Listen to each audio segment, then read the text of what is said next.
Баршаңызға қайырлы күн. Бүгін сіздерді ерекше тағам түрі биф чилимен таныстырғым келеді. Сіздер де менімен бірге дайындап көріңіздер. Өте дәмді болып шығады.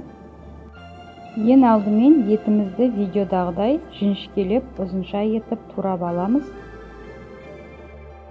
Мен бұл тағам түрін 10 жылдан бері білемін, бірақ бірінші рет сіздермен бірге дайындағалы тұрмын.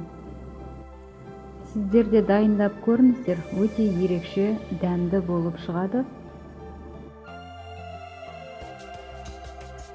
Етімізді турап болғаннан соң үстіне жұмыртқамызды, ұнымызды, тұз, бұрышымызды салып, маринадтап қоямыз. Барлық қажетті заттарды описание бөліміне жазып қоятын боламын.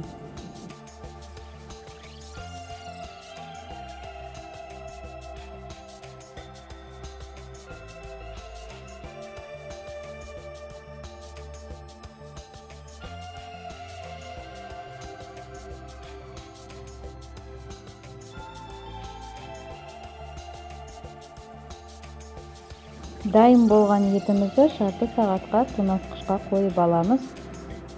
Ендігі кезекте көкөністерімізді дайындаймыз. Тәтті бұрыштарымыздан әртүрлі түс-түсінен таңдап алыңыздар. Және дәл видеодағыдай көлемде кесіп дайындап қойыңыздар.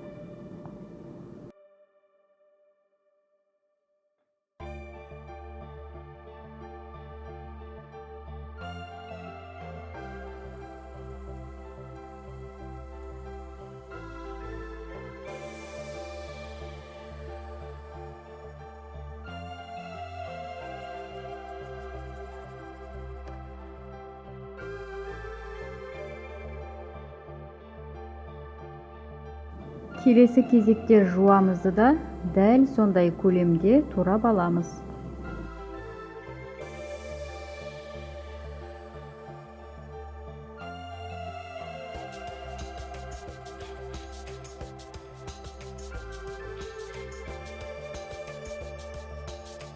Және де бізге кинза, ащы бұрыш, имбир қажет болады.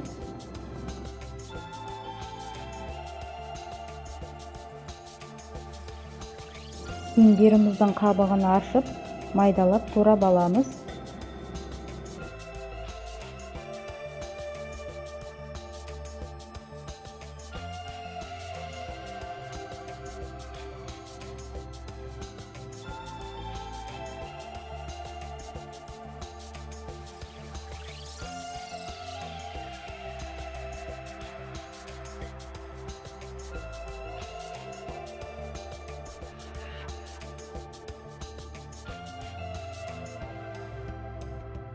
Бұл тағамда аты айтылып тұрғандай ащы бұрыштың рөлі өте маңызды. Оны да майдалап турап аламыз.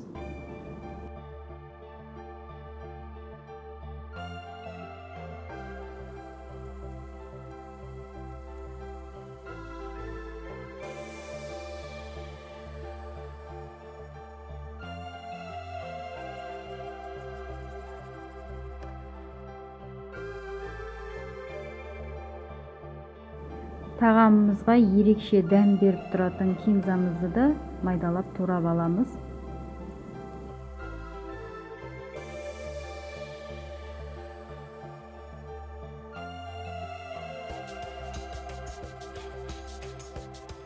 Барлық қажетті заттарды турап дайындап болғаннан соң, ыдысымызға майымызды құйып қыздырып аламыз. Қызып тұрған майымызға етімізді салып, орташа отта екі жақ беті қызарғанша қуырып аламыз.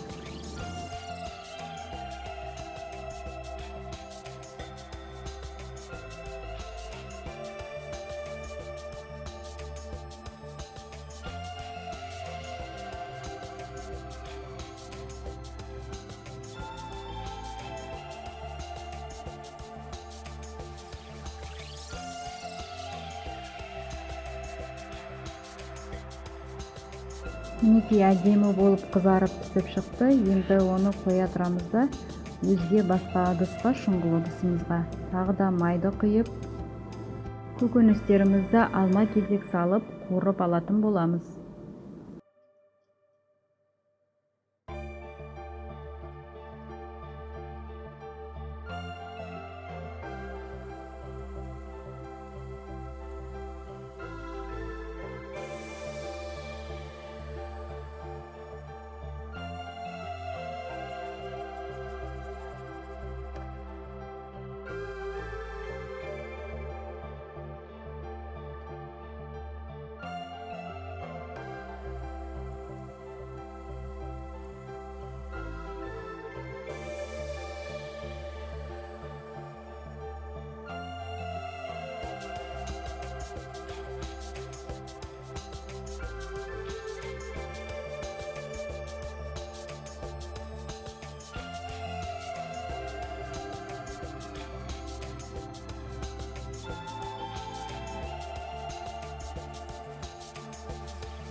Көкөністерімізді қуырып болғаннан соң үстіне етімізді салып, және оған қажетті соусымызды дайындайтын боламыз. Ол үшін крахмалдың үстіне суды құйып, араластырып аламыз да оған соя соусын қосамыз. Және видеода медті көрсетілмей қалған, мед қосуды ұмытып кетпеңіздер достар. Қоюландыру үшін мед қосамыз. Дайын болған соусымызды құйып, тұз бұрышын салып, бетін жауып 30 минуттай пісіріп аламыз.